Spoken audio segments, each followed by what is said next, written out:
Hello, friends. This is Dave Hurwitz, executive editor at ClassicsToday.com, here with Dave's Faves. And today I'm talking about the Bartók Concerto for Orchestra, and I have no hesitation whatsoever in telling you that my favorite recording is Kubelik with the Boston Symphony.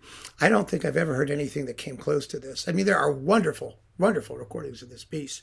Famous recordings. I mean, Bernstein is great. Reiner is great. A zillion people are great.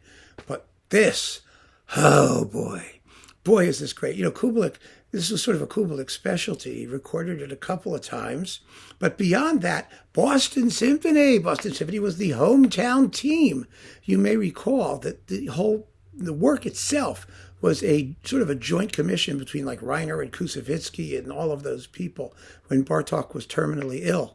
And he wrote the piece, and I think it was premiered in Boston. But if not, it was like around that time, Boston did one of the premiere performances of it.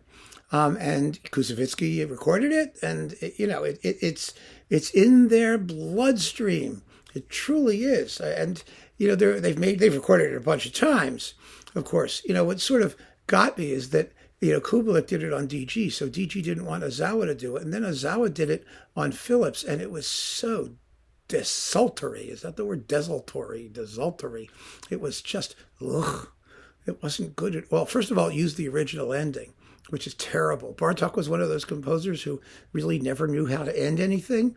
It was like Sibelius in that way. It took him a lot of work to figure out how to get the right ending.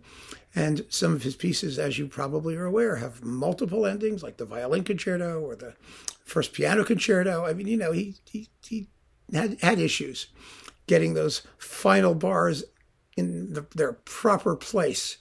And so, the revised ending is clearly the way to go. I mean, Zell did his own version of the ending as well, and it was very odd. So, there's an ending issue with this piece. But beyond that, Kubelik just seemed to have this work under his skin. It's so marvelous. There's such great attention to detail, perfect pacing, gorgeous recording, amazing playing from people who they just knew it. I'm sure that in concert, before they made this, they played it about, 10 or 12, million times at least. It seems to be something that they have such familiarity, but the familiarity that does not breed contempt. One of the things that, there are just moments here that really, really get me.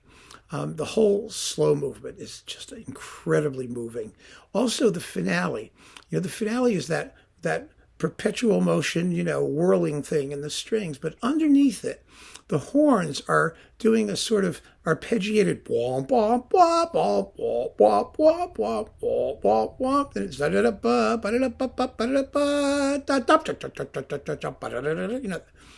and usually you don't even hear it. You don't even know it's there. It doesn't make any sense. Or if you do hear it, it's too loud and the balances are wrong. I mean, this is one of those performances where when you listen to it, you just can't imagine it could go any other way. It's all so perfectly balanced and so well judged. And it's glorious. Absolutely insanely glorious. Happily, it's been pretty much available.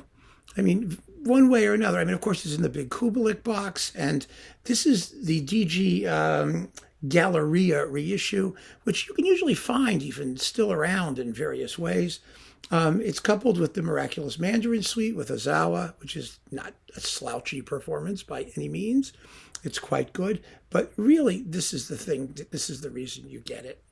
I mean, there's just nothing else quite like this performance, and I am so happy that DG, didn't do it in Bavaria, good as they were, under Kubelik. And he really did do wonderful things with them, of course. We all know that.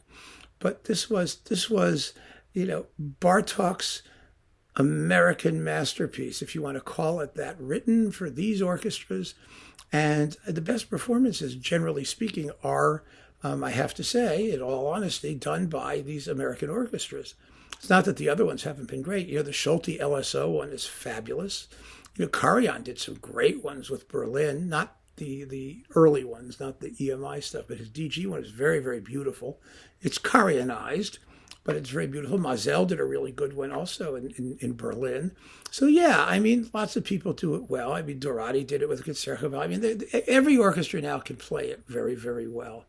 But I do think that those recordings, the Boulez with New York and then Chicago, Reiner's, and I talked about them. It seems that the American orchestras kind of have a bit of a proprietary interest in this particular work.